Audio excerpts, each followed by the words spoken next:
choose at the bottom of your screen. Savara, do you just want to say that as well? Assalomu alaykum hammaga. Buxoriy islomiy san'ati ko'rgazmasiga xush kelibsizlar.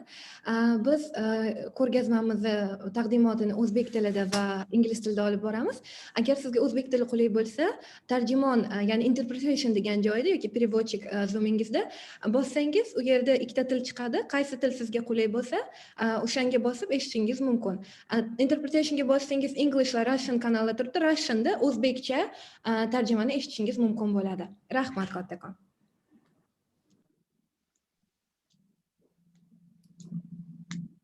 Okay, and Marta's just shown you there on the screen how to do that. So I'll just give you a moment just to pick your translation room of choice.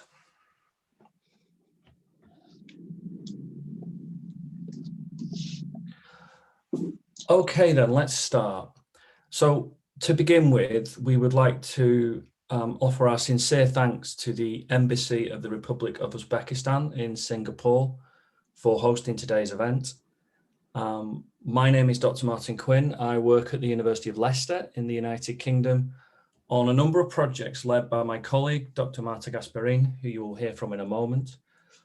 We've worked with Savara and with Dakor, exploring craft and art in Uzbekistan for around 5 years now.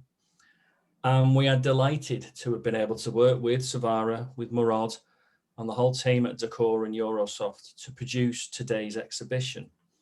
And I have to say, it was really lovely to see those images of Uzbekistan in the videos at the beginning. It was a real reminder of what a beautiful country Uzbekistan is and how much we miss going there at this time. So if I could just briefly introduce you to the team from Leicester. So we are all members of the Insight research group. Insight is an interdisciplinary group which researches innovation and creativity in transitional economies across the world, when we have ongoing projects in Uzbekistan, but also in Kazakhstan, in Nepal, Azerbaijan, Vietnam, as well as in the UK. Our team today is made up of Insight founder, Dr. Marta Gasparin, who is an associate professor in innovation and design management, and myself, I'm an associate professor in regional development and public policy. The broader team in Leicester includes our colleagues, Dr. Steve Conway, Dr. Balandino Di Donato, Professor Steve Brown, and Professor Will Green. Today's event is structured as follows. So we will first have a welcome speech from the Ambassador of the Republic of Uzbekistan in Singapore, His Excellency Shokirov Karamon. This will be followed by talks by Dr. Shovasil Ziadov, who's the director of the Iman Bukhari International Scientific Research Center, and then Sheikh Atabek Shukurov from the Medina Institute in Oxford, before my colleague, Dr. Marta Gasparin, introduces you to the research that's gone into this particular exhibition. We'll then hand over to Savara Ibrahim to take you through the exhibition itself and talk you through some of the wonderful art that's gone into this exhibition. And then at the end, we'll have some reflections on the exhibition from the world-renowned photographer Peter Sanders. And then hopefully after that, we will have some space for questions from the audience. So now I'm going to pass you over to His Excellency Ambassador Shokirov Karamon to formally welcome you to this exhibition of Uzbek art, craft and research. Assalamu alaikum. Good afternoon, ladies and gentlemen. It's a great honor for me to address with opening remarks to the Bukhari Islamic Art Exhibition related to the promotion of cultural and historical heritage of Uzbekistan. I would like to express my utmost appreciation to the event co-organizers, Dakor ITLCC, University of Leicester, Imam Bukhari International Scientific Research Center under the Cabinet of Ministers of Uzbekistan, as well as to extend sincere appreciation to the participants of the event from Singapore side, particularly from the LaSalle College of Arts, Alatas Group, Central Asia and Southeast Asia International Tourism Research Center, and others. It is worth to note that Islamic art is one of the richest and most widespread Oriental arts, which is still being discovered. Mysterious and full of symbols, Islamic art is very attractive and has a deep meaning, which is devoted to the understanding of the Creator and His greatness through every materialistic and non-materialistic link across the entire universe. Thus, this exhibition provides a rare opportunity to participants to gain insight into studies and journey of Imam al-Bukhari in collecting only Sahih, authentic hadiths. Allow some highly creative artists from Uzbekistan to share the message of noble Islam as a peaceful, wise, and tolerant religion founded on universal values that are relevant for everyone, and to rediscover these truly inspirational art forms through the contemporary presentation of traditional arts. Ladies and gentlemen, dear friends, I wish all participants of our event fruitful and pleasant viewing experience along with great success and the best wishes for future endeavors, and looking forward to our next event to be conducted with our partners here in Singapore. Thank you for your attention and all the best for all of you. Thank you. Thank you so much for that wonderful welcome and introduction, Ambassador. I'm now going to pass you over to Dr. Shobasil Zayedov, who is the Director of the Imam Bukhari International Scientific Research Center.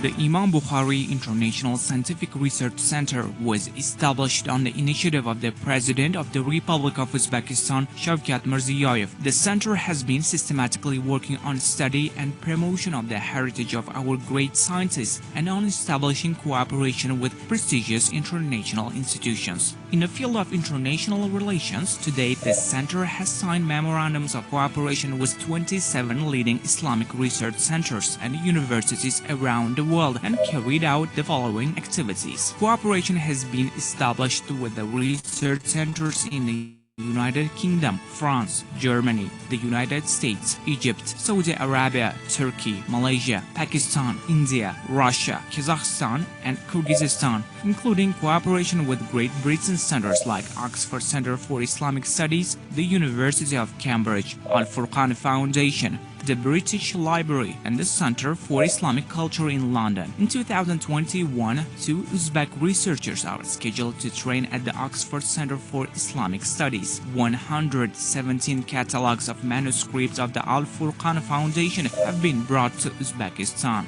Scientific relations have been established with the French Institute of the Arab World, the French National Library, the Bulak Library. Presentation of 10 books published by the center in France. The Embassy of Uzbekistan in Paris hosted a roundtable on enlightenment against ignorance. Copies of 83 unique works by our great ancestors were taken from the French libraries. Cooperation has been established with 9 international centers and museums in Germany. A photo exhibition on the ancient and rich history of Uzbekistan was held at the University of Hamburg, and the center's books were presented at the Berlin State Library. In Malaysia, reports were made on attention to the study of the heritage of great scholars in Uzbekistan. Memorandums of cooperation were signed with the Center for the Study of Islamic History, Art and Culture of the Organization of Islamic Cooperation, the Museum of Anthropology and Ethnography named after Peter the Great of the Russian Academy of Sciences, the Bulgarian Islamic Academy. Electronic copies of 130,000 unique manuscripts were brought from Egypt. 4,997 books were imported from Egypt, 614 from Turkey, a total of 5,611 books. 34 electronic copies of Imam Bukhari's works were brought from the Saudi Manuscripts Fund. In the field of research, researchers of the center have prepared 56 books and pamphlets for publication. Gradual translation of rare works stored in the center's library into Uzbek has begun. In 2020 to 2023, 21 major works of our great scientists will be translated and delivered to our people. So far, 6 works have been translated into Uzbek and are being published. 453 articles were published in scientific journals and conference proceedings. Researchers of the center have participated in conferences and seminars at the national and international levels with 264 reports. Electronic copies of 1,168 manuscripts and lithographs stored in the library funds of foreign countries were obtained. A catalog of 535 works stored at the center has been prepared. On the basis of a memorandum financed by the Islamic Development Bank, a modern scanner was purchased from the German company Zoichel. To date, 28,882 pages of 87 books have been scanned using this device. The Turkish embassy in Tashkent donated a 44-volume Islamic encyclopedia published by the Turkish Religious Foundation,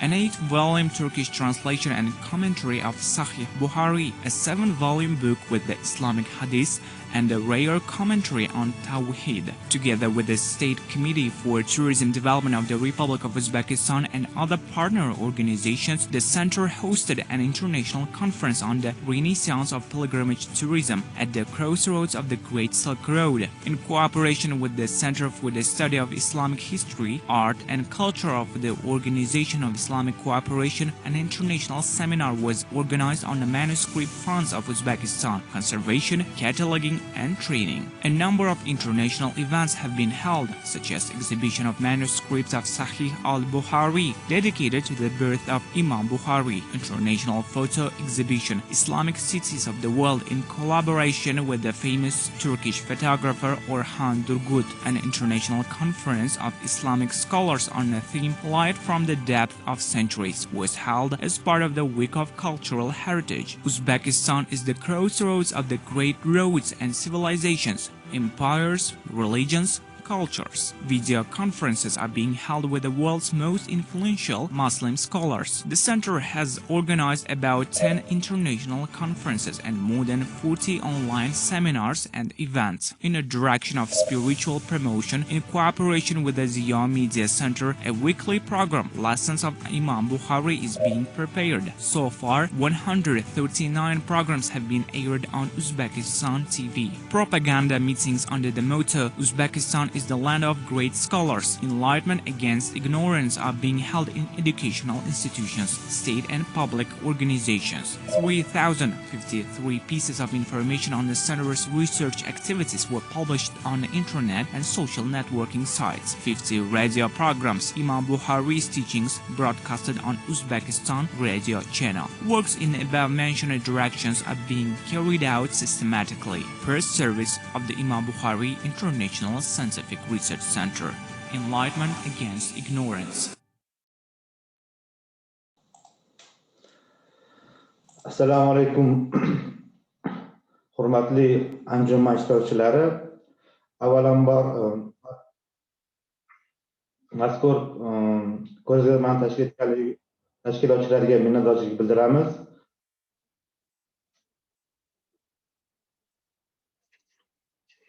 Assalomu alaykum hurmatli janoblari. Biz ham bu hamkorlikdan juda mamnunmiz.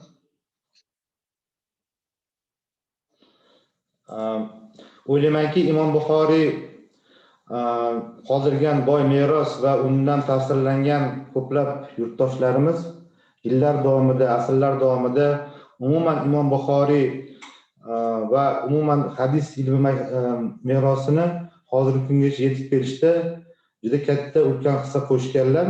Shu sababli o'ylaymanki, Imom Buxoriy tomonidan qoldirgan asarlarni o'rganish, tadqiq etish va kelajakda yoshlarga yetkazishda va ularni ayniqsa hozirgi kunda tarjima qilish va ularni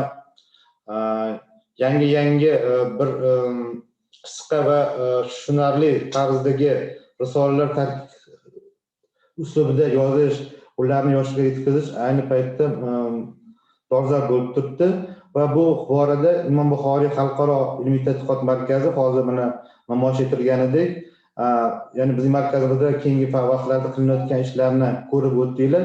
Asosan qilingan ishlar shundan iborat edi va bu bugungi kundagi bu ko'rgazmani tashkil etilganligi va undagi ko'rsatilgan narsalarga va kelajakda bularga muvaffaqiyat tilab qolaman.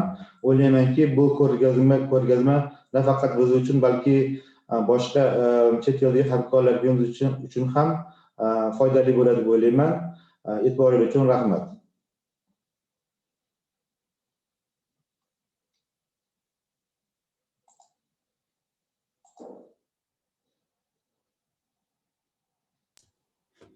Okay, thank you very much indeed for that.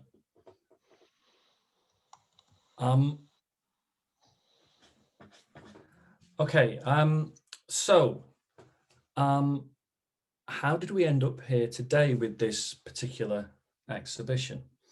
For those of you from Singapore, and I appreciate some of you on the call will know the answer to this, but how many of you from Singapore know or knew where Uzbekistan actually is? Could you point to it, to the map on the screen? And so I think we've just got a circle just appearing on the screen there, just to highlight where Uzbekistan is.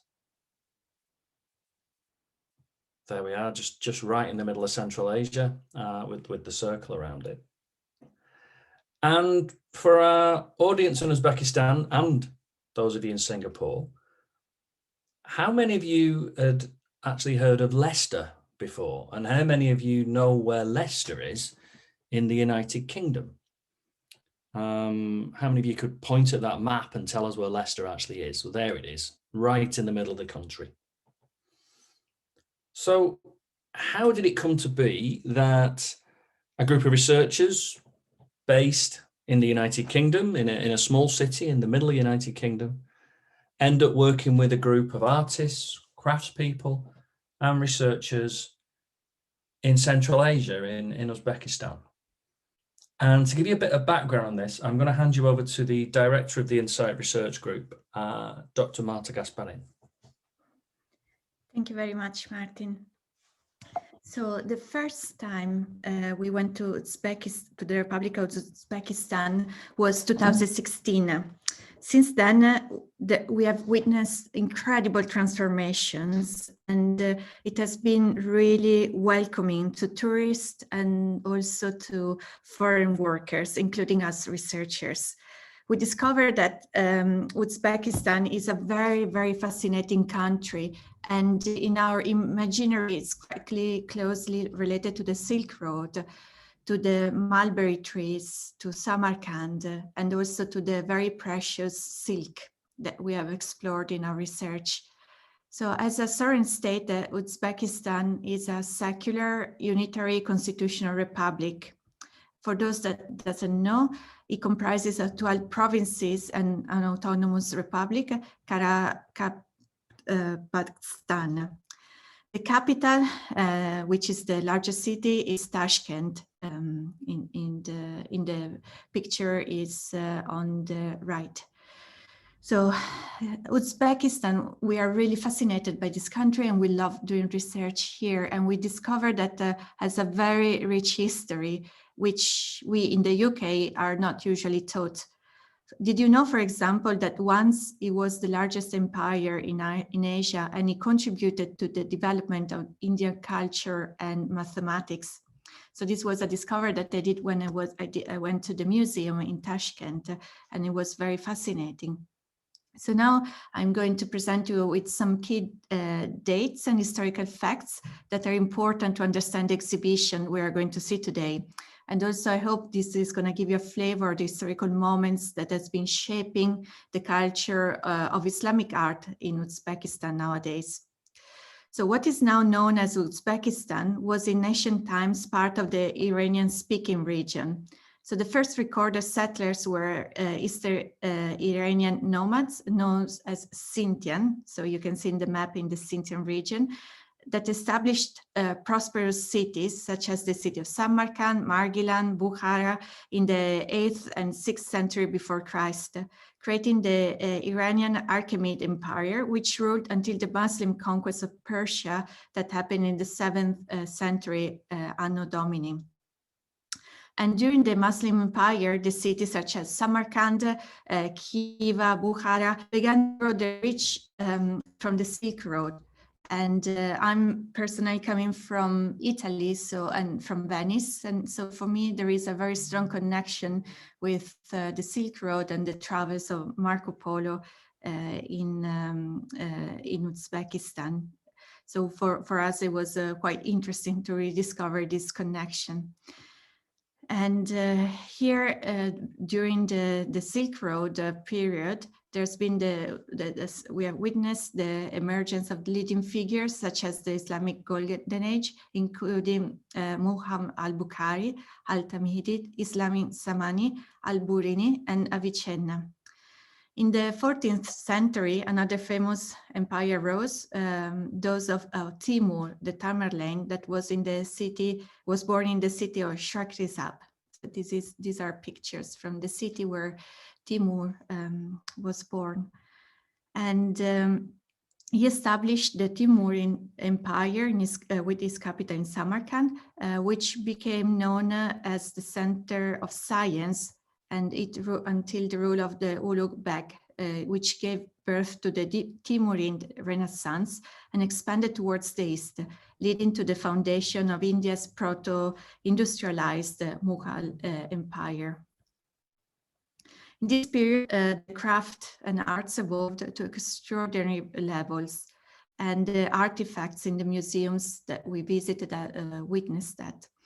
And after the Timurid Empire, there's been the development and the conquest from the Russian Empire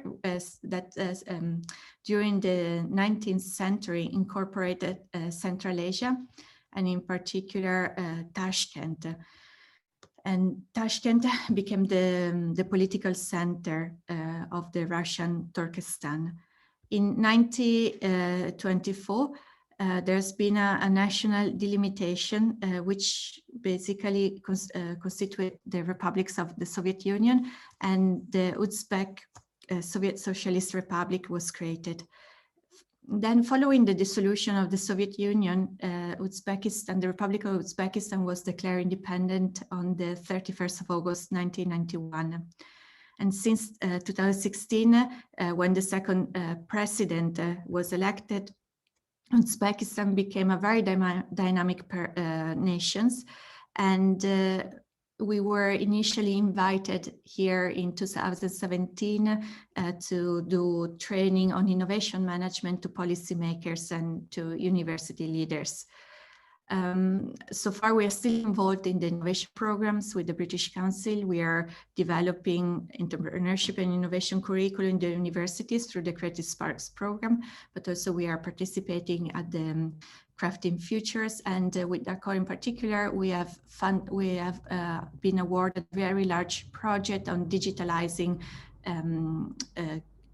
craft in Uzbekistan. So we are working to collect, map, and share the knowledge on this incredible craft, and to then create a digital platform where we're going to present it through also the collaboration of our colleagues in the Insight group.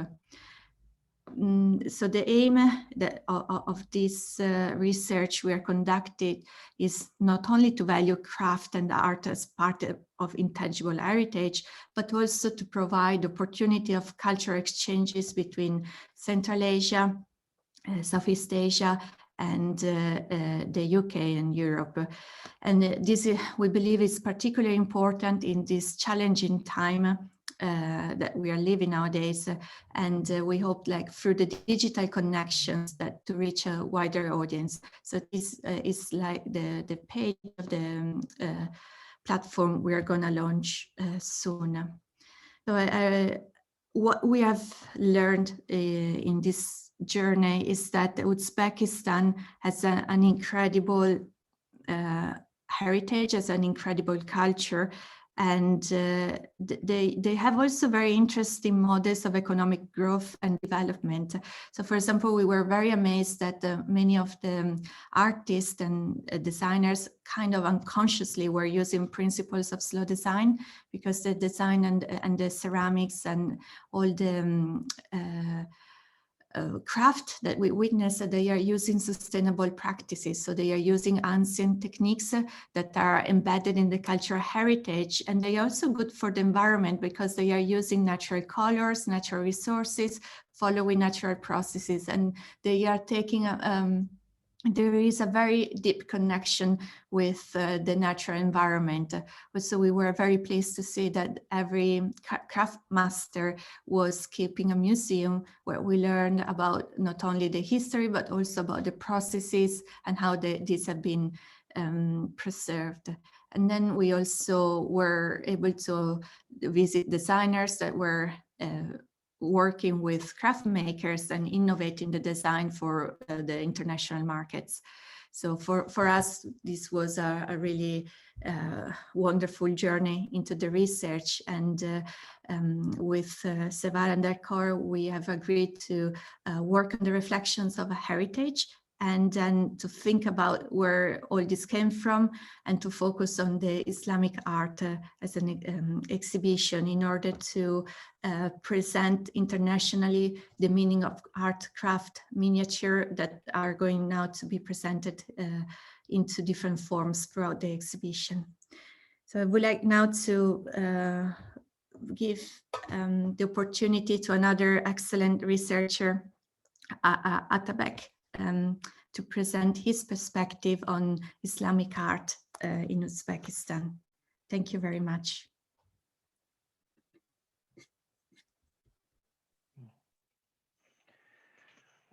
Assalamu alaikum, and good morning or good evening or good afternoon, wherever you are. It's a great honor to be with you and to participate in this glorious event. Obviously, when we speak about Central Asia, it's quite interesting point. And from one side, because I was born there and I grew up there and I lived there till the age of 16, 17. So I'm part of that culture also.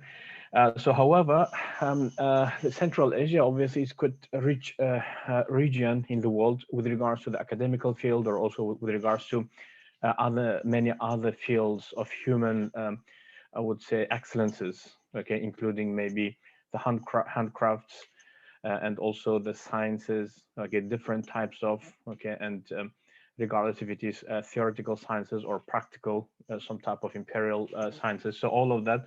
We do have great pioneers and maybe the greatest leading maybe thinkers of the entire universe, maybe in that located in that area. So obviously, when Islam has arrived to that land, and maybe that was the beginning of, you can say, cultural, you can say, clash in good way, in positive way, in which Persian and Arabian, as well as Greek and Roman, all of these civilizations came and were reshaped by the thinkers of that region. I can mention maybe one of the earliest universities in the world. It is the University of Al-Ma'mun, which was established in Al-Kharazm, the western part of Uzbekistan today.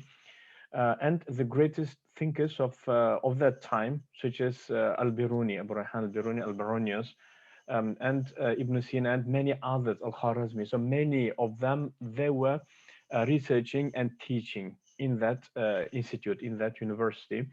Obviously, in our time, when we speak about Uzbekistan, most of the people straight away think about the religious movements, because one of two, the largest theologies of Ahl Sunnah is initiated in there, also established by Abu Mansur al-Maturidi. However, that's not the case only. Definitely, Central Asia is one of the leading regions in the Islamic religious field. But also, besides that, we do have the greatest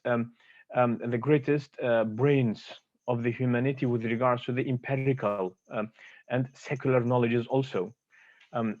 I do remember when we used to study during the time of Soviet Union, and we all know that Soviet Union, it was a communist country, and we used to in our subject of history, we did learn that the vast majority of the people, of the population in that area, they were illiterate, and only 1%, 1 out of 1,000, they could read and write. Obviously, it was propaganda, communistic propaganda. As you know, the communistic propaganda relies mainly on, you can say, switching off any type of backgrounds, okay, or any type of stopping, you can say, the civilizations which pre-existed before their invasion, so that's how they can grow. And obviously, that used to give us some type of strange feeling in which we would feel ourselves that we, Aborigines in that area, we were like, you can say, the people of not even third world country, but even behind that, beyond that. But once the independence came, our scholars started publishing their articles and books, and then we by ourselves also have learned that we are actually coming from very, very rich background. Obviously, because of the limited time which we have got today, I want to just mention just a couple of maybe inventions. Did you know that the first you can say sculpture of Earth, the globe, it was created in the University of Al-Ma'mun by Abu Rayhan al-Biruni. Before that, it never existed. And obviously, Abu Rayhan al-Biruni, he in that globe, he actually pictured and he designed the continent behind the ocean. Okay, so, and it was Northern America. Before that, no one knew that that continent has existed. Obviously, it was ages before Columbus has arrived to the shores of Northern America, and that was Abu Rayhan al-Biruni. And he actually explains the reason how he came to a conclusion in which he said that there is a continent behind the seas.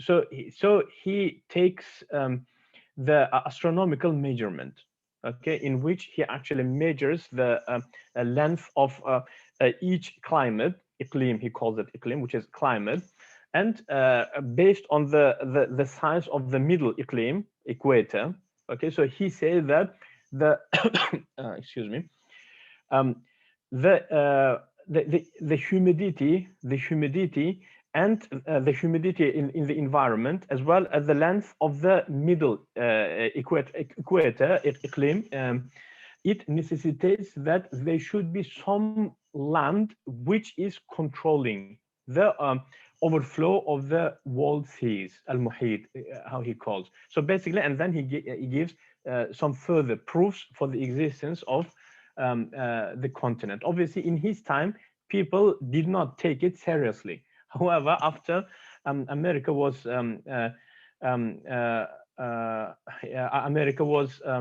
described very accurately by Columbus, and the scientist was him. So after that, actually, it came to be known that it's actually what Abu Rayhan Biruni was talking was actually reliable, okay, authentic. Anyway, so that is one of the, you can say, very groundbreaking inventions of the scholars of that area. And another one, maybe I can mention, Ibn Sina, Avicenna, as Marta has mentioned. Also, he has designed quite a lot of remedies. Currently, we are testing them in our laboratory, Alboronius laboratory. I want to just mention two of them. One of them is called elixir of life. That's how it is famous, but we call it Yaqutia, Tiryaq Yaqutia. Yaqutia is actually, it is an elixir remedy made from ruby. Ruby, obviously, you have to wash it, you have to melt it, you have to do quite a lot of procedure, you have to apply it on it, and then you prepare a remedy. Obviously, a remedy will have, beside the ruby, the stone, precious stone, beside the ruby, it will have at least about 32 other plants and metals. And when you have it, when the extract, it will be used together after mixing. And this is actually to cleanse and restore and strengthen the main organs. As you know, in the ancient Greek medicine, which Ibn Sina used to practice, there are three main organs, life-supporting organs, which is brain and heart and liver. So that ruby remedy, which is life elixir, so it is actually to strengthen and cleanse and to back up the main organs. And later, for example, we know these different types of myths about having elixir which extends your life. So all of that is speaking about that remedy. So it is another thing. And third thing, again, related to Ibn Sina, according to the historical sources, Ibn Sina was one of the first scholars, thinkers, who to apply the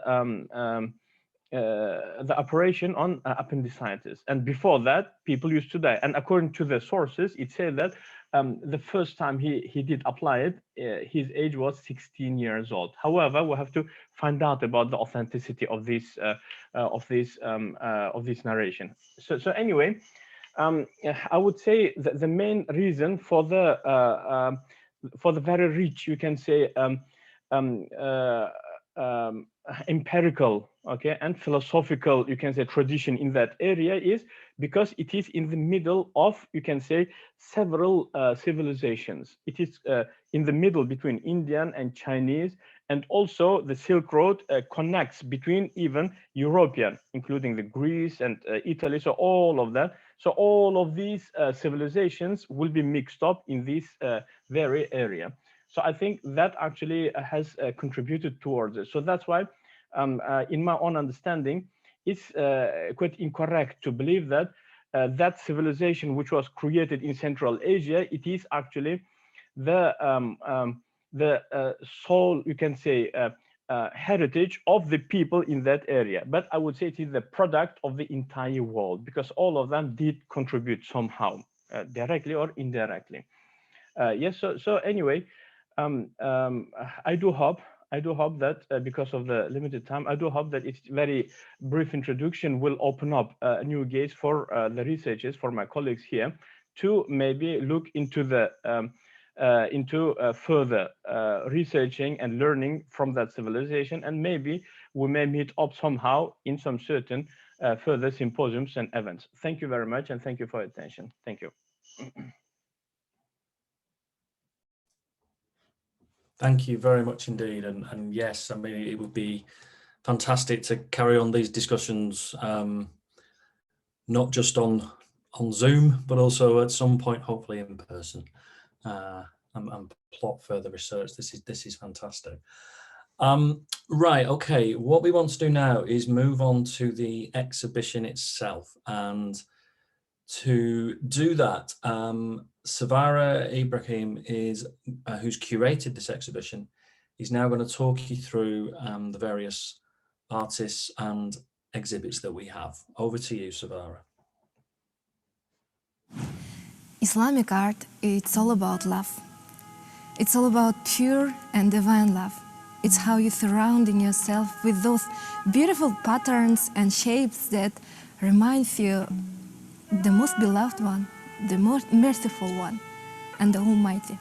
And this particular exhibition is about Uzbek Islamic art, because Uzbekistan used to be an Islamic civilization center, and not many people know that. Such a prominent scholars like Avicenna or the father of algebra, Al-Kharizmi, they were from Uzbekistan.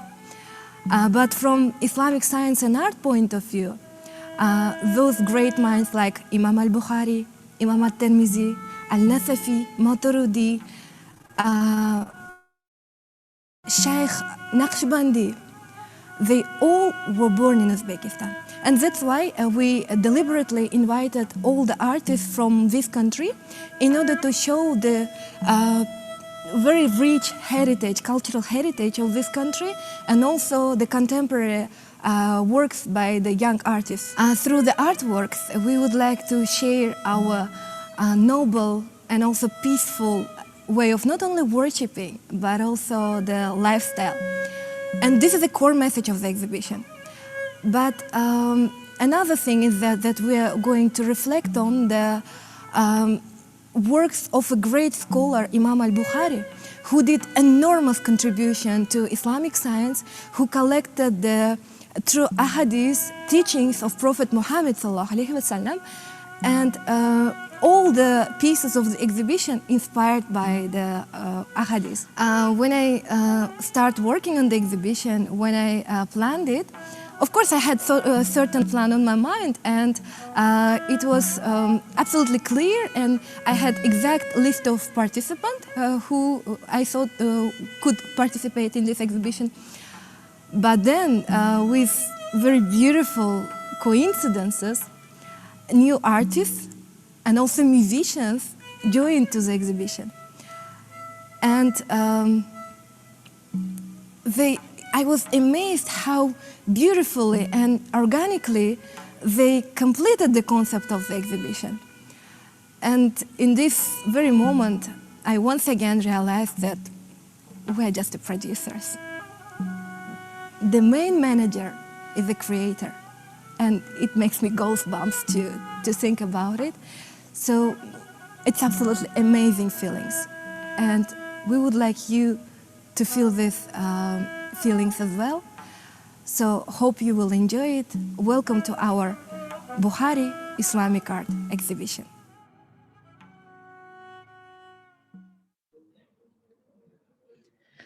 Assalamu alaikum, everyone. You've heard this word a lot today, and this is maybe the most widely spread and the most known form of greetings in our planet. I believe most of you know the core and the heart of this phrase, salam, which in Arabic stands for peace. And the whole phrase means, I wish you peace. So this is also core message of our exhibition, and wishing the peace we are starting. We're very pleased to hear you, to see you here, and our exhibition is called Bukhari Islamic Art. First of all, because we would like to show Uzbekistan's cultural heritage and history through the connection between the religion, science, and art. While talking about Islam, one should understand that for Muslim, it goes far beyond the religion notions. It's science, it's art, and it's lifestyle. So that's why we're showing our art through the Islamic perspective, even when Uzbekistan, as Marta above mentioned, was almost free from the religion for entire 70 years under the Soviet pressure, but still we respect and we still reflect on these traditions. And why Bukhari? Again, the simple and very single answer, because he's from our land, and we understand, we appreciate, as Atabeka above also mentioned, lots of thousand scholars on Islamic science, but we would like just to narrow down our focus here, learning collection of hadith, which means the sayings and teachings of Prophet Muhammad sallallahu alaihi wasallam, and it is kind of a guidelines for all Muslims. So if you share our exhibition link now, we can see that, yeah, this is our exhibition. We've done it during the pandemic time online so that it can be globally visited. After the presentation, you can go and check the exhibition on your own. We will send you a link. And also to support artists in this very challenging time, we just recently aimed to put the works on sale. So if someone is interested, you can contact us. So our exhibition put together 5 solo artists and 1 chamber orchestra. This orchestra is purely national instrumental orchestra. So it's very interesting that we have balance of artists who are just masters with many years of experience and very young talents. But all of them have solid background and took part in different international festivals, events, and exhibitions. But what it is that unites them is spiritual love. The source of inspiration that they got from the spiritual knowledge. And this is something that makes us also to consider only these artists. So if we go to the first artist page, it's Davlat Toshev. Davlat Toshev is a miniature artist. He's also very well known as a calligrapher, and he works also on the restoration of ancient manuscripts and folios. So before they start touring his exhibition, let's listen to his opinion on this.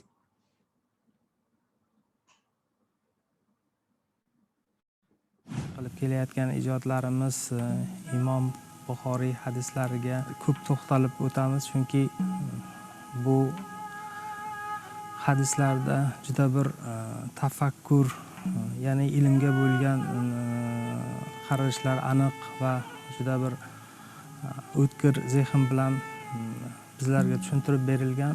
Hadislarda payg'ambarimiz Muhammad sallallohu alayhi vasallamning so'zlarini shunday tushuntirib berdilarki, ya'ni ilmga bo'lgan muhabbat. Hozirgi vaqtda har bir ijodkorni mana shu hadislardan, ma'nolardan ruhlanib qilayotgan ijodimizda ham asosan mana shu go'zallikni tasvirlab berish. Har bir musavvir, xattot, naqqosh bo'lar ekan, bular asosan o'z asarlarida tabiat go'zalligini beqiyos ko'rganimiz singari biz o'z asarlarimizda mana shu go'zallikni tasvirlab beramiz. Bular ranglar, naqshlar, ishlinglar orqali har bir tomoshabin, har bir kitobxon mana shu asarlarga nigohlari tushar ekan, islom dinini go'zalliklarini o'zlari sezmagan holda buni shunchalik bir mehr, shafqat va go'zal din ekanligini anglab yetishadi.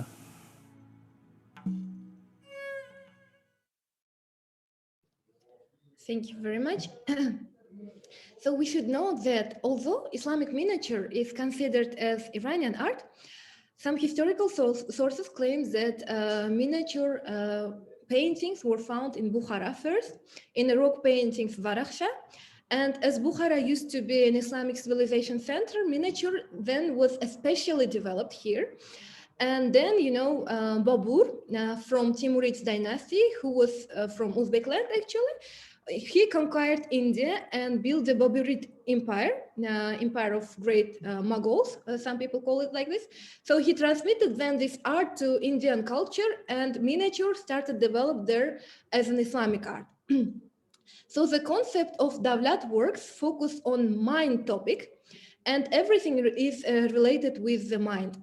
So in the hadith, he was inspired by importance of keeping mind clean and learning new things, increasing our knowledge and teaching others.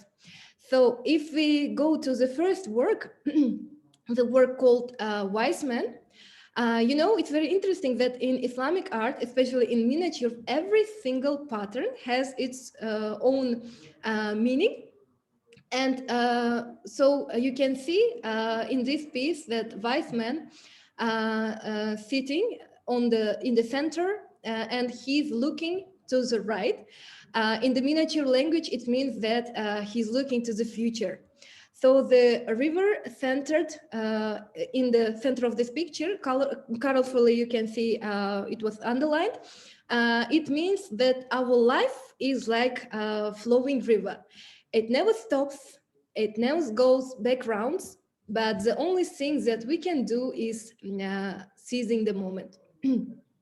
So please pay attention to the illustration of the animals here. There are birds and deer. We will learn it more in detail later on in the next work, but please keep in your mind that this is very Bukharian style and Toshev's signature to put these two animals in the pictures. So the picture of pomegranate tree, if you see, is a symbol of fertility and life, and we also call it tree of paradise.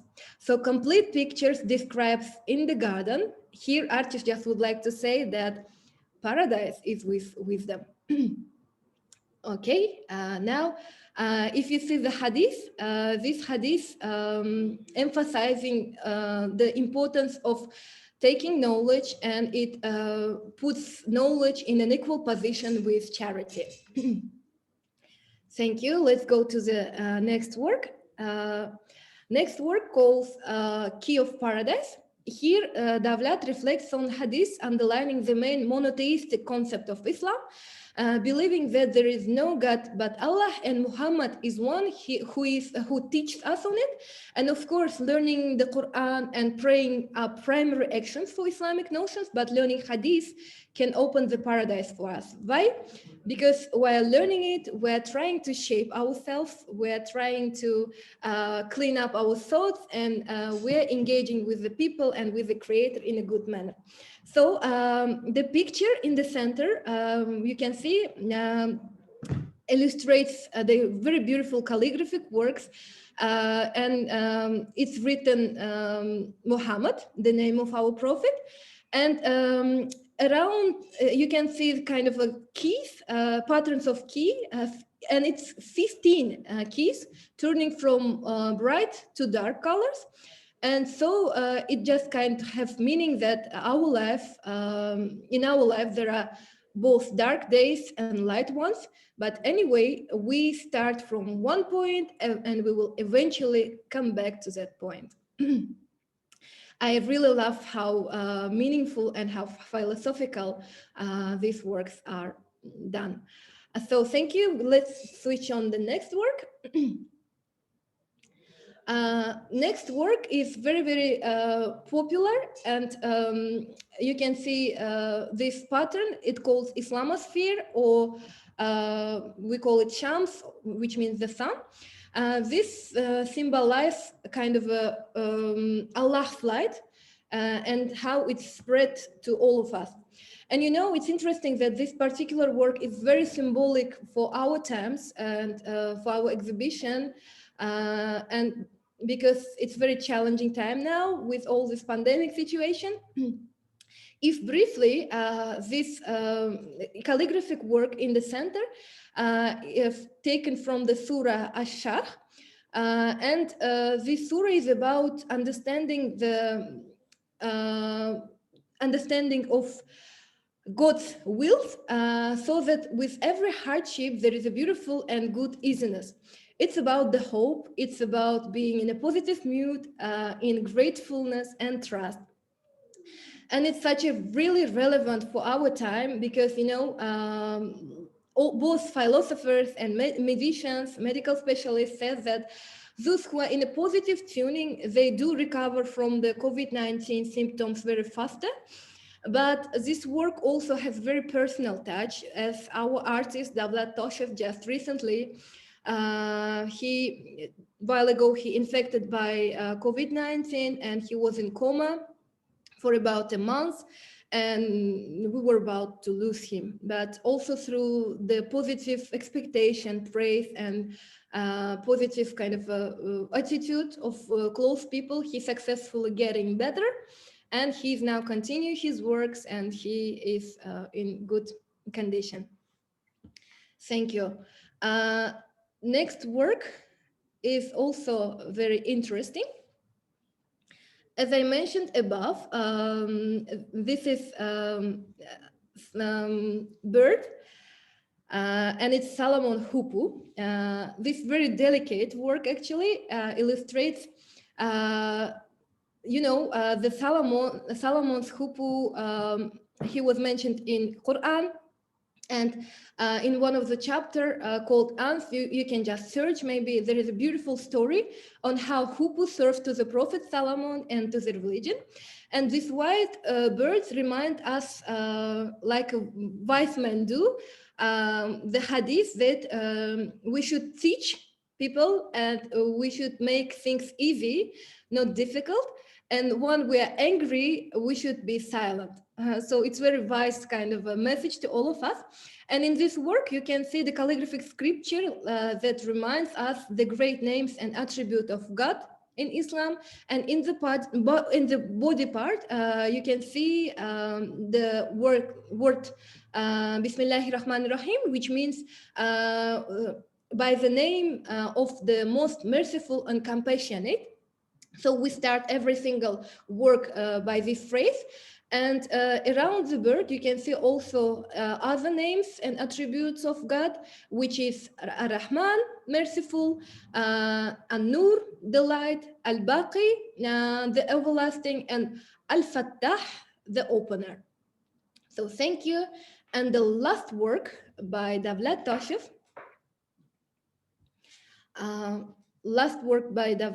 called Agility. And this work is kind of an artistic transmission of calligraphy, where master has written one of the very important Quranic surahs. So, you know, surah is a chapter from Quran. It calls Al-Ikhlas, and which means the faith. And he gave it in the shape of deer. And as I mentioned above, a deer is commonly used in Bukhara miniature, and it symbolizes the sharpness and agility of our thoughts. And this piece inspired by the hadith on how in Islam taking care of animals is very, very vital. Thank you very much. This room was about Davlat Toshev, and you can later on familiarize yourself with his biography as well. Now we can switch on to the next artist, and also you can leave your comments if you like his works. It's very young and very talented Uzbek calligrapher lady, I would say. It's very rare, actually. Majority of calligraphers, they are males, but Sheikha, she wanted to do this work from her childhood. So before the starting, let's listen to her views.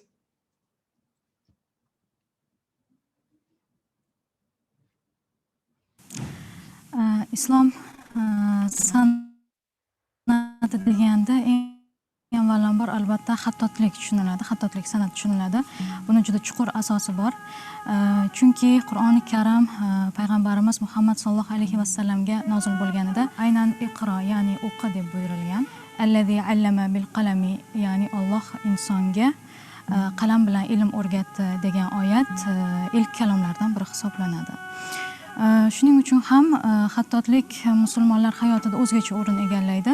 Xattotlik o'zini nafisligi, go'zalligi, murakkabligi bilan nafaqat musulmonlar, balki boshqa din vakillarini ham befarq qoldirmaydi deb o'ylayman. Bizning yurtimizda xattotlik bu noyob madaniy merosimiz hisoblanadi. Aynan Imom al-Buxoriy davrida 9-10 asrlarda o'ta rivojlanib san'at darajasiga kelgan va biz bundan faxrlanamiz. Va bu ajdodlarimizdan qolgan bu madaniy merosimizni, an'analarimizni saqlagan holda unga hozirda yangi yondashuvda ishlaymiz. Men faoliyat yuritib kelayotgan O'zbekiston Islom xalqaro akademiyasida hozirda yangi izlanishlar, tadqiqotlar uchun yangi dasturlar, rejalar, xalqaro almashuvlar, xalqaro ko'rgazmalar ham qilyapmiz. O'zimni ijodiy ishimga kelganda menga klassikdan biroz yiroqman. Menga xattotlik san'ati bilan boshqa san'at turlarini uyg'unlashtirish ko'proq ilhomlantiradi. Bu ko'rgazmaga taqdim etayotgan ijodiy ishlarimni ruh mavzusini tanladim.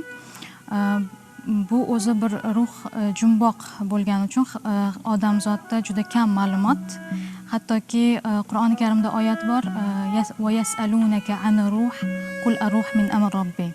Ya'niki ruh Allohning siri, Allohning ishi. Shunga biroz murakkab bo'ldi, qanday g'oya yarataman deb. Shunisi qiziqki, tushimda g'oyani ko'rdim, ko'rgazmani ko'rdim va ijodiy ishni ko'rdim. Bu bir zulmat ichida yorug'lik edi. Shu fikrdan, shu g'oyadan kelib chiqib ijodiy ish yaratdim. O'ylaymanki, buni ko'rib sizlar baho berasizlar. Thank you very much. Sheikha took part in different festivals, including in the biggest one in Sharjah. So in her works, Sheikha mentioned she reflects on the spirit concept and its connection with different human life conditions. So actually calligraphy has a direct connection with the Quran, and to Uzbek land, it came with Quran. Therefore, most of the Sheikha's works are dedicated to the surahs and chapters from Quran. But the first work In the first work, there is very exquisite story behind. It's called My Dream, and Sheikh already mentioned that she saw this work in her dream, and this is very wonderful, and it's truly inspiring for me.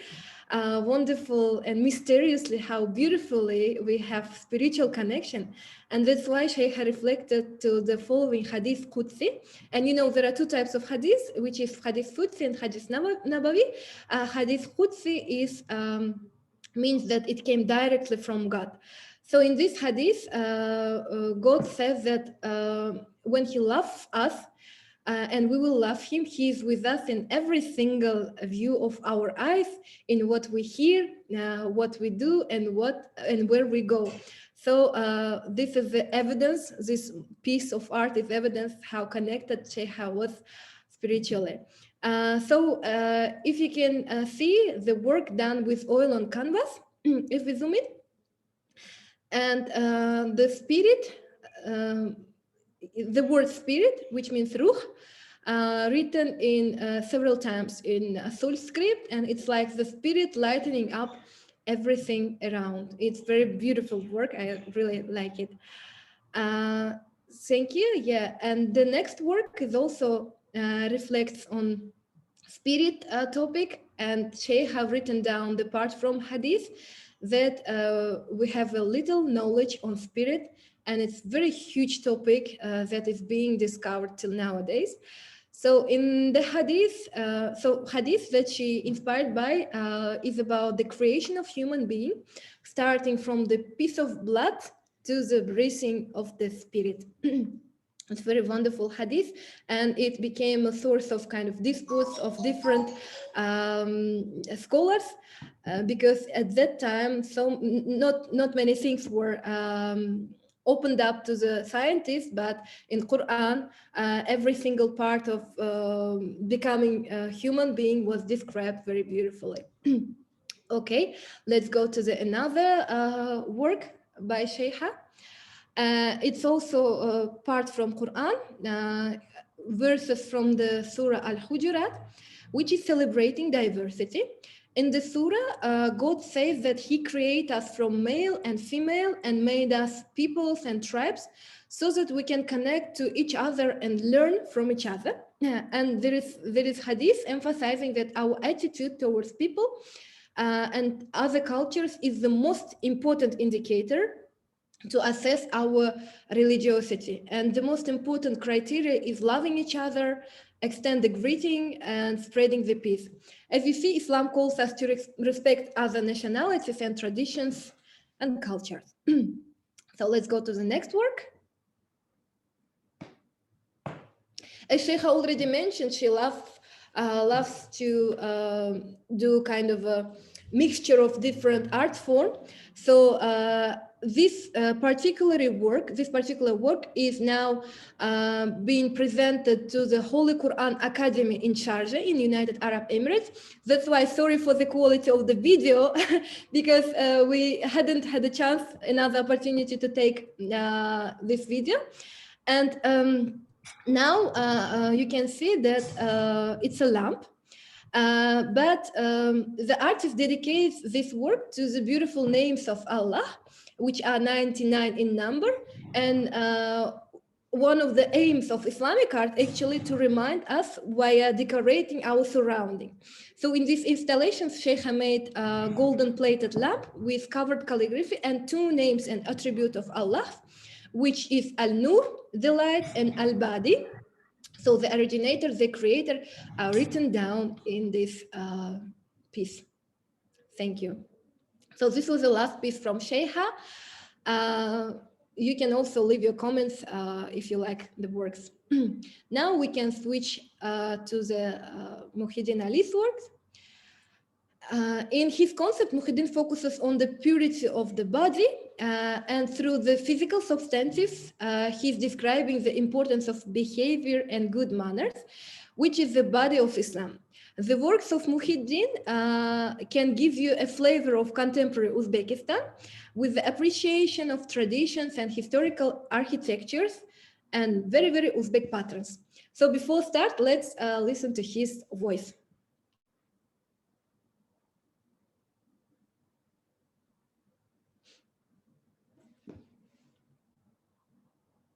Bolalikdan insonga bu yaxshi yoki bu yomon deb uqtirib boriladigan qadriyatlar yillar o'tgan sari sayqallanib boradi va faqatgina bu yaxshi yoki bu yomon bilan kifoyalangan tushunchalar keyinchalik nima uchun yaxshi yoki nima uchun yomonligi, qachon istisno bo'lishi mumkinligi kabi aniq detallar bilan shakllanib boradi. Bolaligimizdan tabiatimizga uqtiriladigan qadriyatlar yillar o'tgan sari hayotiy tajribamiz yoki dunyoviy ilmimiz orqali yana ham o'zini isbotini topar ekan, ularning hayotimiz uchun naqadar muhim ekanini yana bir bor his etamiz. Musulmonchilikda tarbiyaviy qadriyatlarda asosan hadislarga tayaniladi va bundan bir necha yil ilgari to'plangan, aniq va sodda tilda ifodalangan Sahih Buxoriyning bugungi murakkab tartibdagi hayotimizning barcha jabhasiga to'laligicha javob bera olishi bu qo'llanmaning bebaho ekaniga yana bir bor isbot bo'la oladi. Va men o'z ijodiy ishlarimda mana shu jihatlariga ahamiyat qaratdim.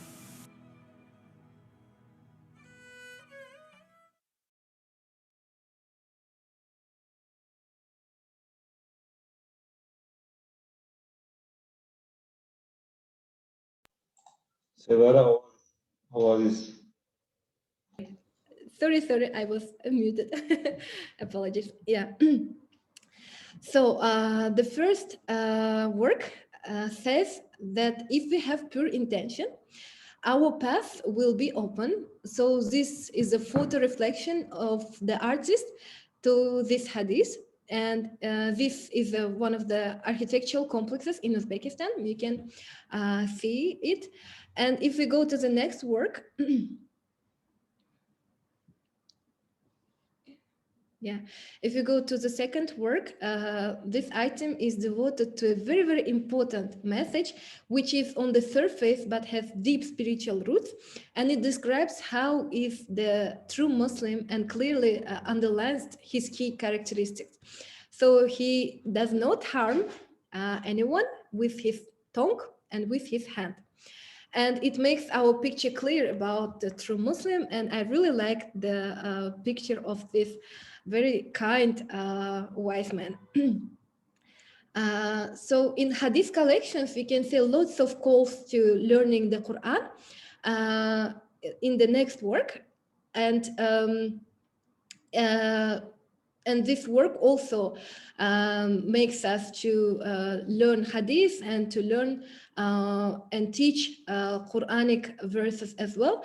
And this is kind of, as I mentioned already, it is kind of charity for Muslim people. If we go to the next item, you can see very beautiful Islam, a very beautiful Uzbek, and it's very typical Uzbek traditional door. And hadith is describing how vitally Islam focuses on the matter of friendship to strengthening the relationship between us. And if we zoom in the picture, you can see that in this photo, there are two types of door handle. One is bigger, which makes a louder sound. Another one is a smaller, which is more, which produces more delicate sound when you knock it. So it was done deliberately in order to distinguish by knocking, knocking the door, who is the guest, who is the visitor. And if you understand, first one is made for male and the second for female guests. And by hearing the sound, female or male guest can open the door, and it has done in order not to embarrass the guest. I really like it. It's very beautiful, isn't it?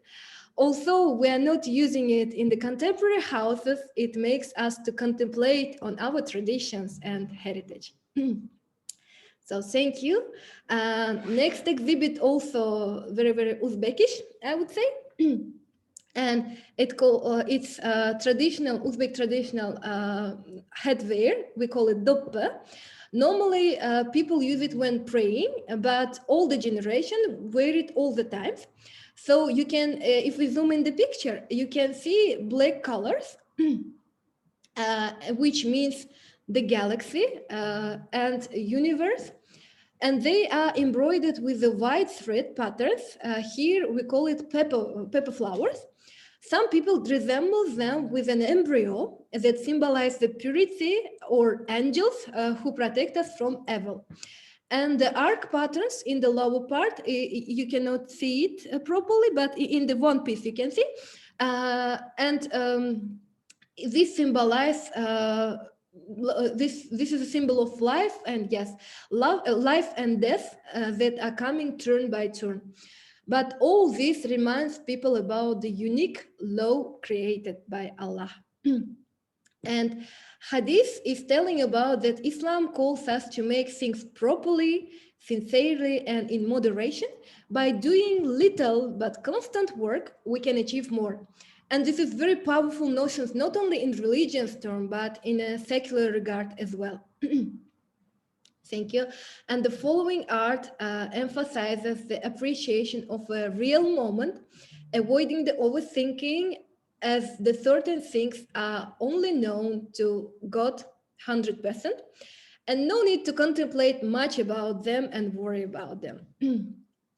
So the next shot was done in the mosque of Bukhara, place called Charbakr, where the tomb of 4 imams who were the descendants of Abu Bakr. Abu Bakr Siddiq is one of the closest companions of Prophet Muhammad, peace be upon him. And the hadith symbolically says that believer to another believer is like a building whose different parts enforce each other. So it calls us to keep strongly relationship with closest people and protect these relationships. Thank you. Next work is called Walk, and we all call it deliberately like Walk because work focuses on doing good deeds, which can be even putting out the things from the road as we considered it as a worship and charity. And this work is called work because while you're heading to mosque, you have so many opportunities to do the charity. So if every single step is the charity and worship, you just think how beautiful and how tolerant this religion is. This was, I think, last piece from Muhaddin. Yeah, again, artist bio, you can find out later on. And next artist is Yaqub Bek Nazarov, another very young and talented artist. Actually, Yaqub got his inspiration from, although he's a kind of a contemporary artist, but all his patterns taken from the heritage, from the historical places and historical kind of ornaments. So he's very spiritual himself, and before starting any work, he learn Quran or do zikr or pray, then he start his works. So let's listen to his interview first, and then we will continue our tour.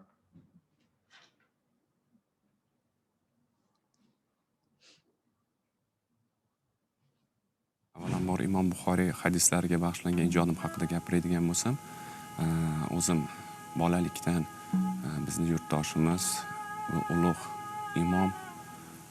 Imom Buxoriy hazratlarining hadislarini sevib o'qiyman.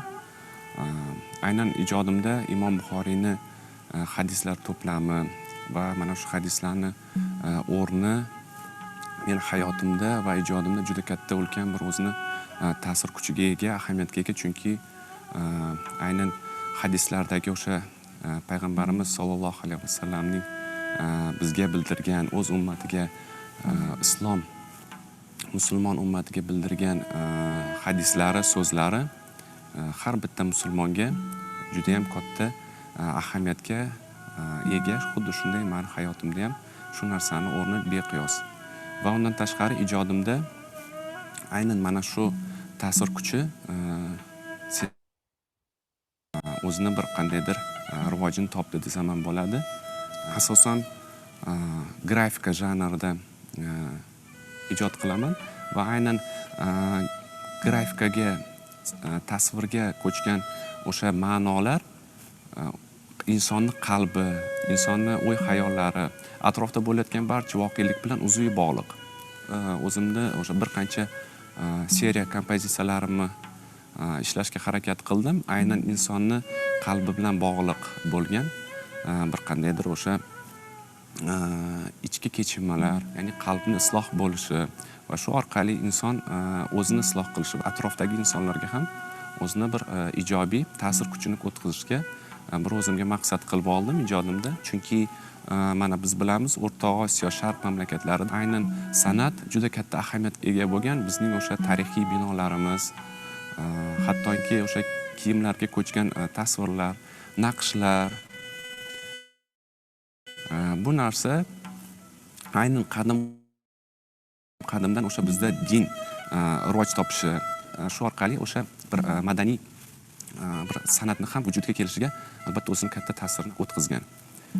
Aynan men ham mana shu o'zimizning tariximizdan kelib chiqqan holatda aynan hadis, islom ta'limoti va bizni qadim o'sha san'atimizni rivojlantirish maqsadida o'zimning ijodimda an'anaviy bo'lgan san'atni davom etishini ham maqsad qilib olganman. O'sha binolar haqida ozgina tushuntirish aytib o'tmoqchiman. Aynan o'sha binolarni tasvirlanishida, binolarni o'sha peshtoqlarida, binolarni o'sha tashqi ko'rinishida aynan san'atning ahamiyati juda beqiyos bo'lgan. Oddiygina o'sha tug'ilgan go'dak beshikda yotar ekan, to yurish vaqtiga, oyoqqa turish vaqtiga kelgan o'sha 2 yosh, 2,5 yosh vaqtgacha ana shu beshikka qarab, beshikda yotgan vaqtida aynan o'sha xonadagi o'sha naqshlar, peshtoqlardagi shakllar, mana shu narsani qadim o'sha ota-bobolarimiz bu narsani o'sha insoniyatning ruhiyatiga, qalbiga ijobiy ta'sirini yaxshi anglab, aynan mana shu narsani, shu san'atni shakllantirishgan. Shu o'rinda aynan mana shu tasvir, ya'ni san'at, islom ta'limoti, hadis ta'limoti bilan bizning mamlakatlarimizda qadim-qadimdan o'zini bir ulkan ahamiyatga ega bo'lgan va bu hozirgi kungacha insonlarga, butun o'sha islom ummatiga o'zini ijobiy ta'sirini ko'rsatib kelmoqda.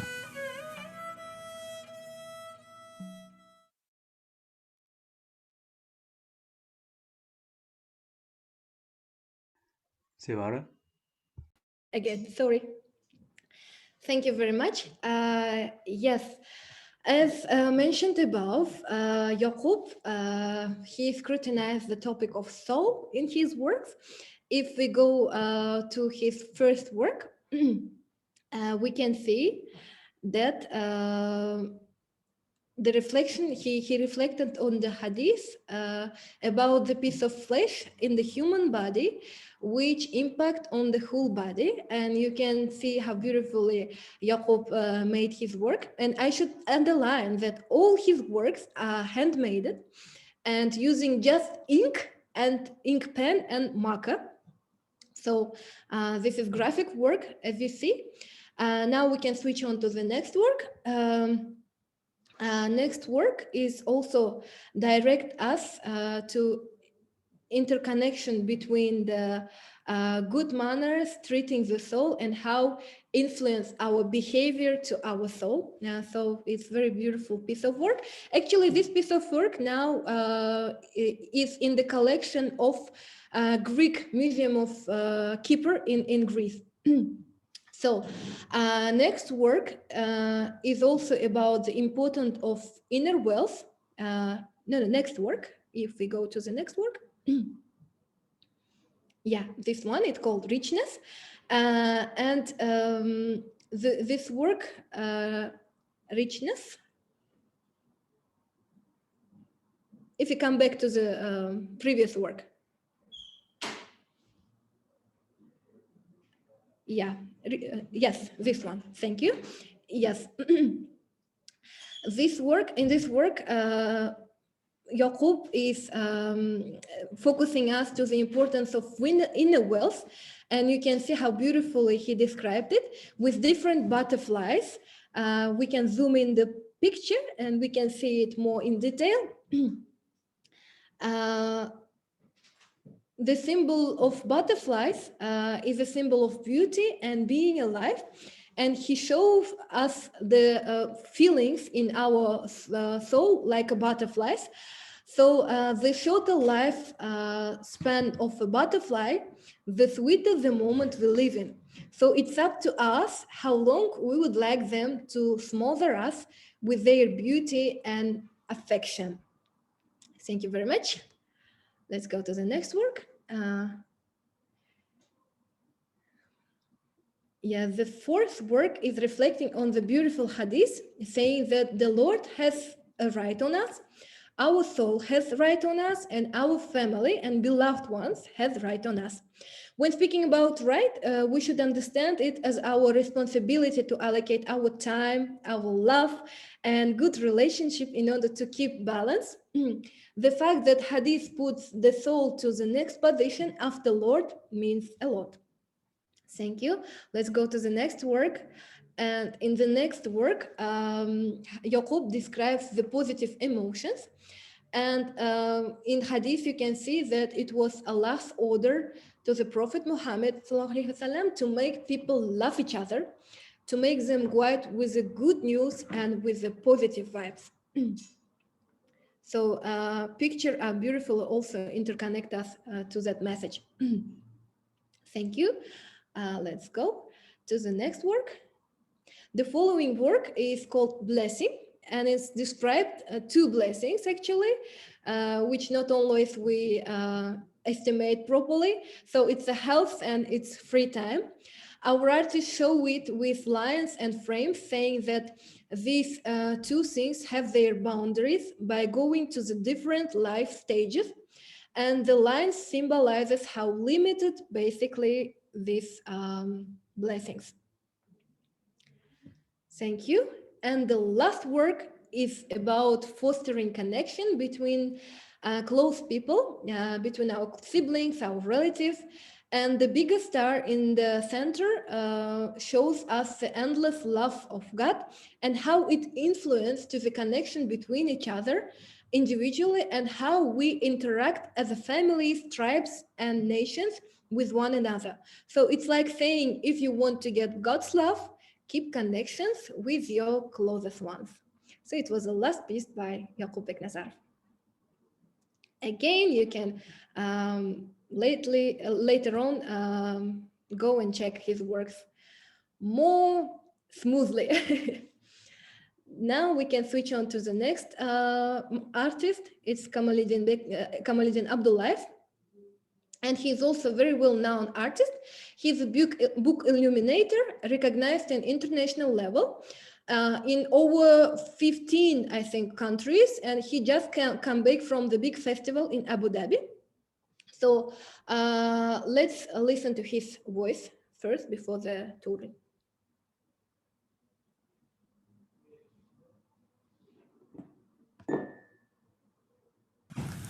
O'z asarlarimda o'sha 14-15 asrdagi Kamoliddin Bekzod uslubida ishlanadigan kitobat san'atida bo'yicha ishlayman va o'z asarlarimda o'sha diniy mavzularda ijod qilaman. Ya'ni nega unaqa diniy mavzuda ijod qilasiz desa, chunki dinimizni juda tarixi uzun va insoniyatga juda ko'p foydasi, juda ko'p yaxshiliklarini ato etganligini tushunib yetganmiz. O'z asarlarimda o'sha Imom Buxoriyni hadislaridan foydalanib, uni mutolaa qilib o'qib chiqaman kitoblarni. Va o'zim tasavvurimdagi, o'zimni xayolim kelgan voqelikni o'z asarlarimda ko'rsatib berishga harakat qilaman. Masalan, bir hadis sharifda Payg'ambarimiz Muhammad sallallohu alayhi vasallam mani sahobalarim yulduz kabidirlar. Ularga ergashsanglar adashmaysizlar degan hadislari bor. Mana shu hadisga o'z asarimni bir ijodiy yo'nalish bilan ishlab kelyapman. U yerda tasvirlangan o'sha yulduz kabidirlar degan urug'iga e'tibor beradigan bo'lsak, har bir sahobani o'ziga xos fe'li o'ziga xos ko'rinishi, ichki dunyosi bo'lgan. O'z kompozitsiyalarimda aynan shu yulduzlarni bir-biriga o'xshamaydigan darajada qilib kompozitsiya qilishga harakat qildim. Va albatta bularni yagona bir jam qiladigan narsa o'sha yagona Allohga ibodat qilishlik va payg'ambar sollallohu alayhi vasallamga itoat qilishlik. Bu asarimda o'sha o'lim va hayot. Bu yerda o'lim va hayotni ko'rsatib berishim qanaqa yondashdim desa, buni o'simlik daraxt misolida ko'rsatdim. Birida yashnab gullagan, barg yozgan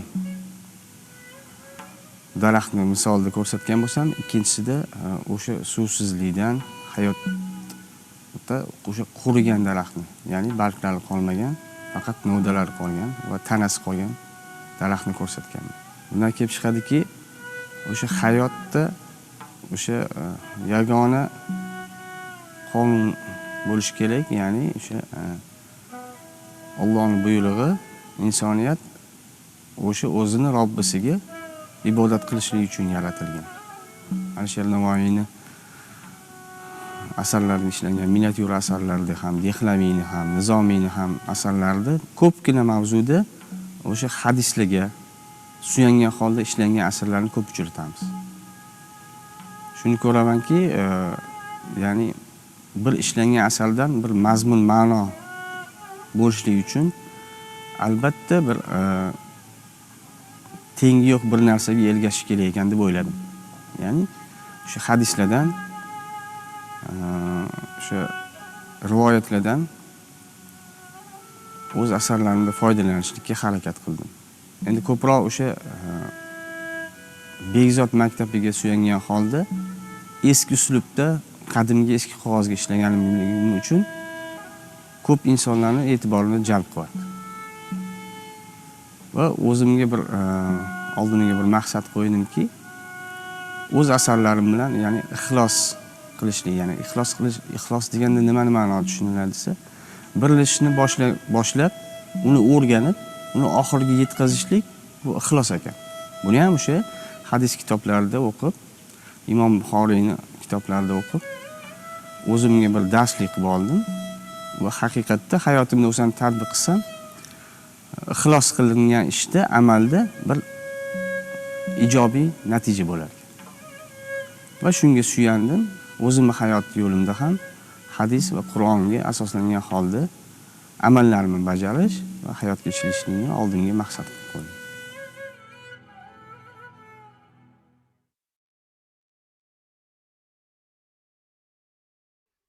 Sevara? Sorry. Thank you very much. And Kamaluddin Abdullayev, he puts all his heart and all his knowledge to his works. So you can now understand by watching his pictures. So if we go to the first work, he chose the topic life, and he calls this work life. So you can see that beautiful triangles. If we zoom in the photo, we can see that in the center and the in the top position, in the calligraphic, there is a name of Allah. And if looking from left side, the main prophets are listed. It's Adam, the father of humanity according to Islam. It's Noah. It's who saved the life in this world. It's Abraham, the father of prophets and builder of Kaaba. And it's Muhammad, the Muslims' guide and last messenger. So in the center, you can see the contrast between life and death. If we can a bit zoom it, you can see it properly. And the circle with colorful flowers means the circling nature of life. And 4 seasons, you can see different colors. And in Uzbekistan, actually, all these seasons are very, very notable. So you should find opportunities to come to Uzbekistan and to feel it. Thank you very much. Next work is also called Shams. And as already mentioned, this is very popular shape in Islamic pattern. And it describes the religion as a sun and as a light. So in each small circles, if we see closely to the picture, you can also see the name of Prophet Muhammad's most close companions who prolonged Prophet's work after his death. It's Abu Bakr, it's Osman, it's Umar and Ali. And if you learn the stories of each one, it's very, very beautiful, full of intrigues, full of very meaningful stories, and it deserves series of mesmerizing films. Thank you. And the next work, next piece, again directs us to Quran through the Hadith. So you can see the olive oil tree, which is mentioned in Quran actually in Surah Wattin wa Zaytun. So our artist was inspired by this surah and drew this picture. And in this surah, Allah draws our attention to strengthen His words, and it means that there is a blessing for humanity in tree of oil. So Quran is also source of scientific knowledge, as you know, and lots of scientists did a lot of discoveries on the benefits of olive to the humanity in different levels. Thank you very much. And the next work, I think is the last work, shows the chinara. It's the tree which is very popular in Central Asia. It's symbol of wisdom and kindness again, as chinara helps people with its shadows in hot conditions of our climate. So people should spread love and peace to others without expecting something in return. So this kind of very beautiful and very blessing message, which finish up this chapter of our artist. Thank you. And now is kind of a culmination of our exhibition. We will have a musical reflection to the Hadith. So before it, I just would like to give you a flavor about the music. And in daily life of Muslims, the remembrance of Allah is known as zikr. So zikr is kind of a separate practice which complements the praying ritual, but in a very flexible format. And very famous chamber of orchestra in Uzbekistan called Sagdiana, they did their reflection. So in the piece of in the composition, you can hear the three parts, and it accompanies with zikr words, and each part has emotionally different colors. So zikr is done in very manner quite popular in Central Asia, which is whispering. The first part repeats the word Subhanallah, which means glorifying Allah and His wonderful creation. That's why you can feel the notes of wonder in the music. And the second is kind of expressing the gratefulness with word Alhamdulillah. And the third part is very obvious but very thorny phrase, Allahu Akbar, which means Allah is the greatest and most merciful, and there is no doubt about it. So 20 different musical instruments perform this piece. So let's listen and enjoy.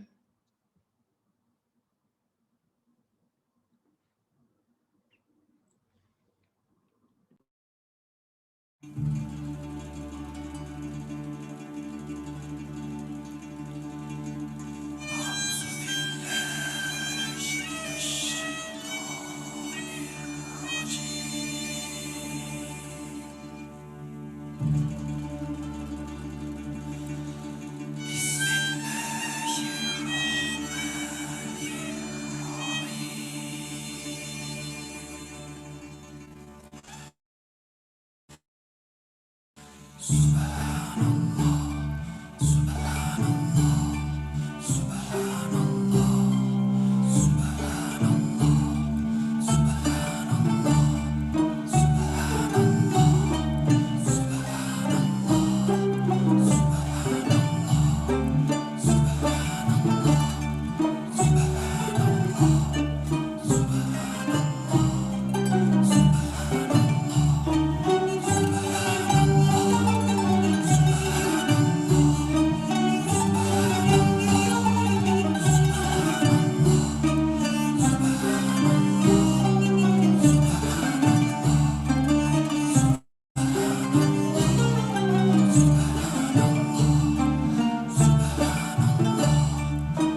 Thank you very much. This was the last performance of our exhibition. Now I can give turn to the moderators and we can continue our conversations. Thank you.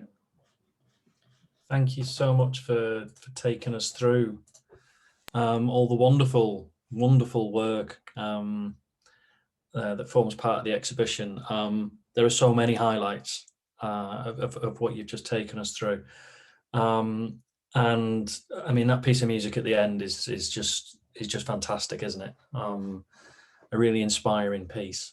What we'd like to do now is to get some reflections from another of the panelists, a world-renowned photographer, Mr. Peter Sanders.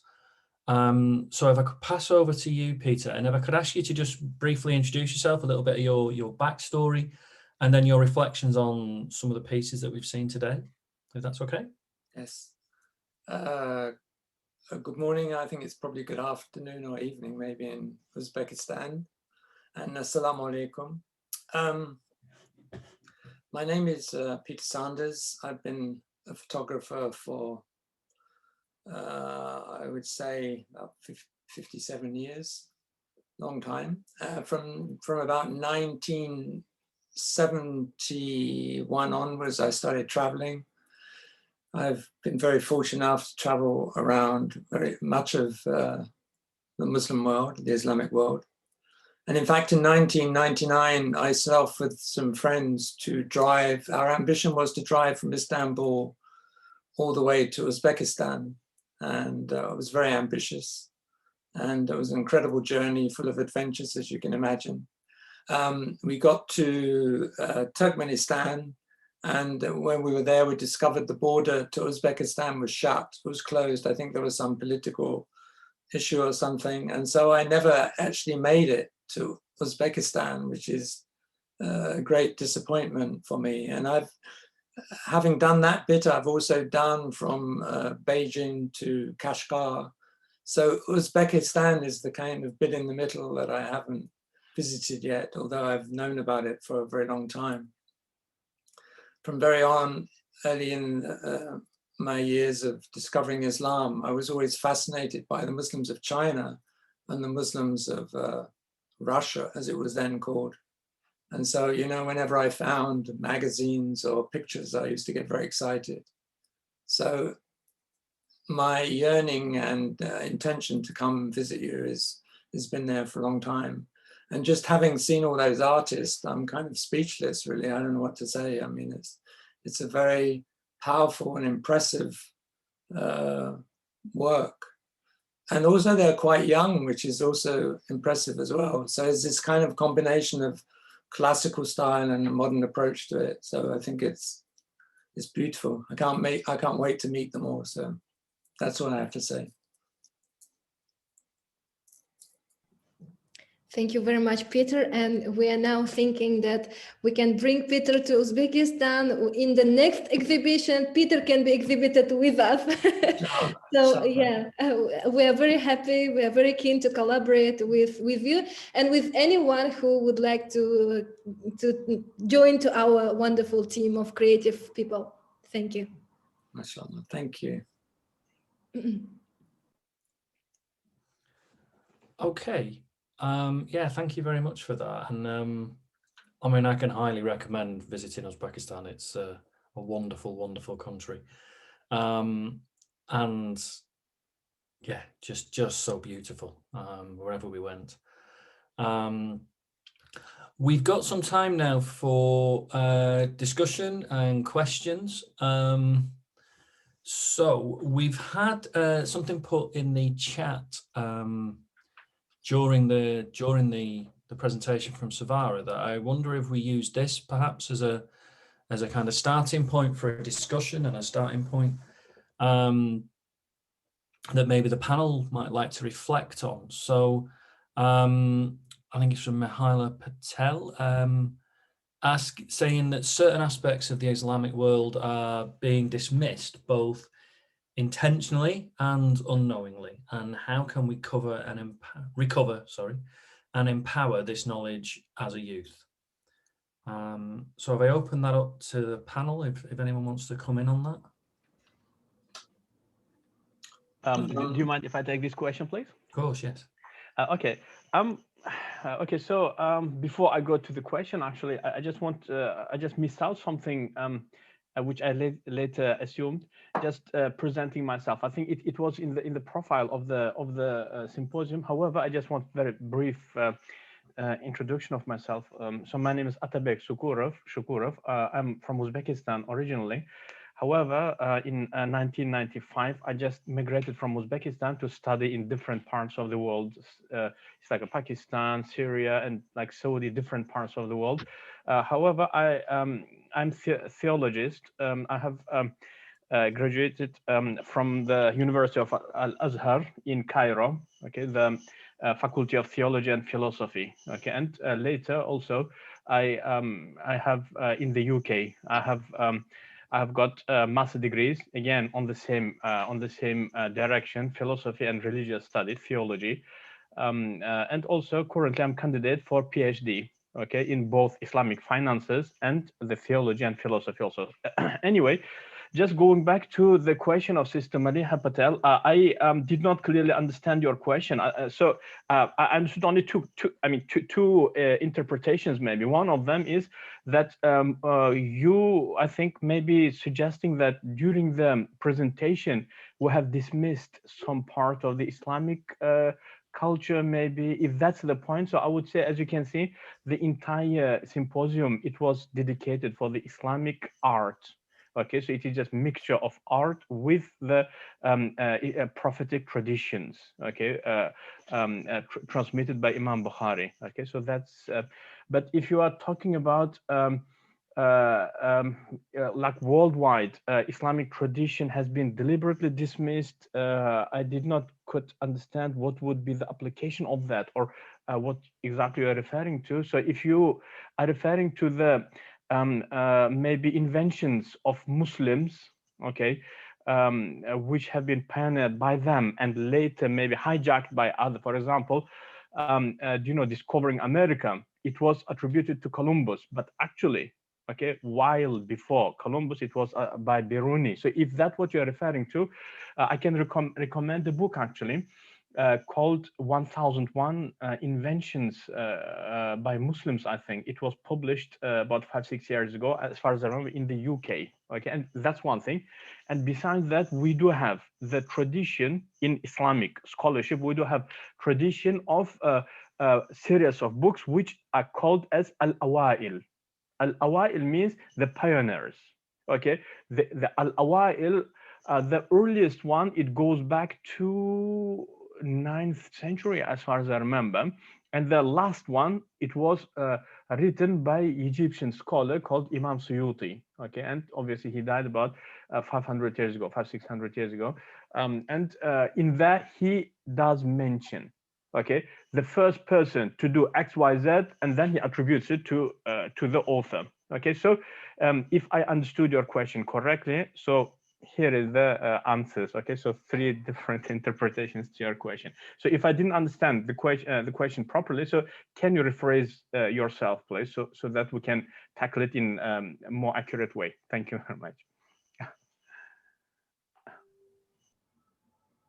Thank you very much. And I think Shawathaleke can also maybe respond to this question, because one of the aims of the center, and actually one of the aims of all of us, is to revitalizing the traditions and to making the kind of proper messaging. And Shawathaleke, the Bukhari Islamic Center, they do a lot of scientific research, and they also have scholarships for young people to learn on the studies that Islamic scientists done. So maybe Shawathaleke can say something on it, right?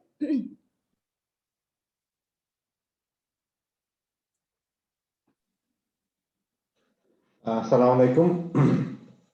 Darhaqiqat so'nggi yillarda aynan an'anaviy tariximiz yoki an'anaviy qadriyat sifatida qolgan ko'plab tariximizga oid merosimizni o'rganish bu dolzarbdir. Chunki biz bilamizki, xattotlik bo'lsin yoki naqqoshlik bo'lsin yoki o'sha qog'oz yaratish bo'lsin yoki ipakchilik bo'lsin, kulolchilik bo'lsin, bu asrlar davomida aynan shu Markaziy Osiyo islom madaniyatining bir qismi bo'lib kelgan va o'ylaymanki, bu an'anani keyingi avlodlarga yetkazish ham aynan hozirgi kunda biz uchun muhimdir. Chunki hozirgi texnologiyalar shunchalik tez rivojlanib ketgan bu vaqtda ular sekin asta ya'ni hayotimizdan chetga chiqa boshlaydi va bora-bora bu an'analar yo'qolish ehtimoli bor. Lekin aynan bizni markazimizni asosiy maqsadi ham aynan qadriyatlarni tiklash, umuman boy islom merosini o'rganish, tadqiq etish, keyingi avlodga yetkazish, umuman boshqa dunyodagi islom markazlari yoki islomni o'rganuvchi yoki aynan islom davlatlari bilan hamkorlikda amalga oshirishimiz kerak. Masalan, hozirgi kunda markazimizda ko'plab ilmiy tadqiqot markazlari bilan aloqalar qilyapmiz. Bu Buyuk Britaniyadagi Oxford, Cambridge yoki Fransiyadagi bir qator tashkilotlar yoki Germaniyadagi yoki mana Malayziyadagi yoki Misr, Turkiyada juda ko'p islom tadqiqotlari markazlari bilan hamkorlik qilyapmiz. O'ylaymanki, bu aynan shuni biz kelajak avlod uchun yetkazsak, menimcha kelajakdagi bizni farzandlarimiz, bizni nevaralarimiz bizdan minnatdor bo'lishadi. Chunki buni biz qilmasak, o'rtada bir uzilish kabi bir holat kelishi mumkin. Va mazkur shu ko'rgazmani tashkil qilgan hamkor tashkilot bilan birgalikda biz bir hub tuzish bir loyihasini o'ylab turibmiz.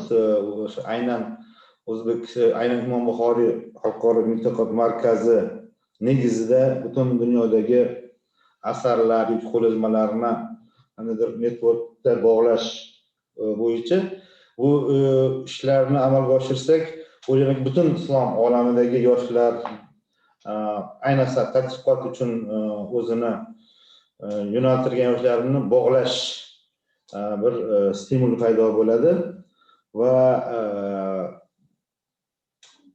hamkorlikka nafaqat bizni ko'rib turgan hamkor o'sha Buyuk Britaniyadagi hamkor tashkilotlar, balki o'sha Singapur davlatidagi hamkorlarni ham chaqirib qolaman. E'tiboringiz uchun rahmat.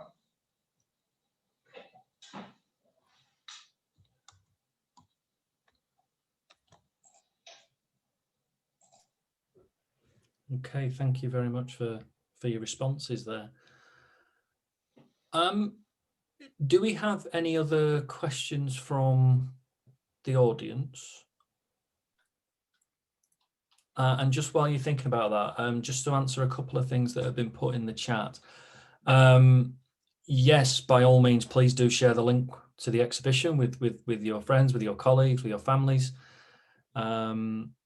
We're very proud of it, and we want to make sure that it's seen by as many people as possible. We want to make sure that as a good wide audience gets to see the wonderful work that's been produced by these artists and craftspeople. Also, just in case you haven't picked up on it in the chat, the whole event is being recorded and will be hosted on YouTube. In case you want to revisit it, listen to some of the talks again, some of the explanations again. So that will be going up soon, I would think, Savari, yes. So that'll be going up in the next days. If there are no more questions, I think all that remains for me to do is to thank all the panelists, thank everyone for their attendance today and their participation, and of course to thank all the artists and the craftspeople who took part in the exhibition and gave their time to work with us on putting the exhibition together. We do have a hand up. It's one of the Bukhari Center ones, so there isn't a name on it. Yeah, do you want to say something? It's one of the panelist accounts has got the hand up. Yeah, bu biz rahmat tashakkur bildirmoqchi edik. Chap ko'chasi o'rniga shu qo'l ko'tarib qoldi.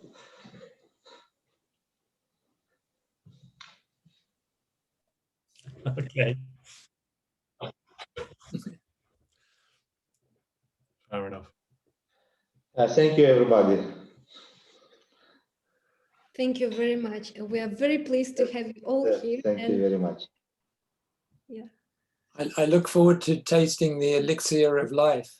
I think after this pandemic, we all need it. So, Mr. Peters, it's just very good that you are mentioning it. Just want to remind everyone obviously, as like an extension to a revival of this Central Asian culture, we have established 2 colleges and 1 laboratory, and very soon we'll be launching the hospital also. So, and all of that is based on, you can say, the ancient remedies which are created by mainly Central Asian herbalists. Obviously, the college is which we are running now is called Ibn Sina College, in which we teach the ancient herbal medicine, which is initiated by ancient Egyptians and going through ancient Greece and then coming to Central Asia. So we teach all of the manuals and principles, and we have been teaching for quite a while, actually, nearly 10 years actually now. Yeah, and also we do have the laboratory in which we recreate all of the formulas which were designed by ancient Egyptian and Greek and Central Asian herbalists. And we were successful to find quite a lot of cures. Obviously, it's quite dangerous statement to say we found cure. Yes. So, but anyway, for quite a lot of illnesses for dermatology, and we assist also for oncological illnesses also. Yeah, and very soon we'll be launching our stationary clinics, hospitals, in which we'll be applying only the principles of ancient Greek medicine. Yes. So so I do hope that we'll meet up soon, and definitely I will be honored to pass on 1 copy of this Elixir of a Life just by myself. Thank you very much. Thank you so much. Okay, everyone. So just to quickly say thank you again, as we said at the start, to the Embassy of the Republic of Uzbekistan in Singapore, and to His Excellency the Ambassador for inviting us to do this and for hosting us today. It's hugely appreciated. And thank you as well to both Savara and to Marta for pulling this together and for producing such an inspirational piece of research and an inspirational reflection on the art and the craft that we've seen. So thank you, everyone. And we hope to see everyone soon in person. Thank you, Martin. And it's just the beginning of communication. It's just the beginning of introduction. So you now know that we have Elixir of Life, we have wonderful photographers, we have wonderful researchers. So we are a very strong team. And thank you very much for being with us. And please keep connection. We will inspire you with a bigger project soon. And thank you very much for Leicester University, who started supporting us on this, and now we're kind of extending our boundaries of power. Thank you, and good luck to all of you. Bye. Thank you. Thank you. Thank you. Thank you very much.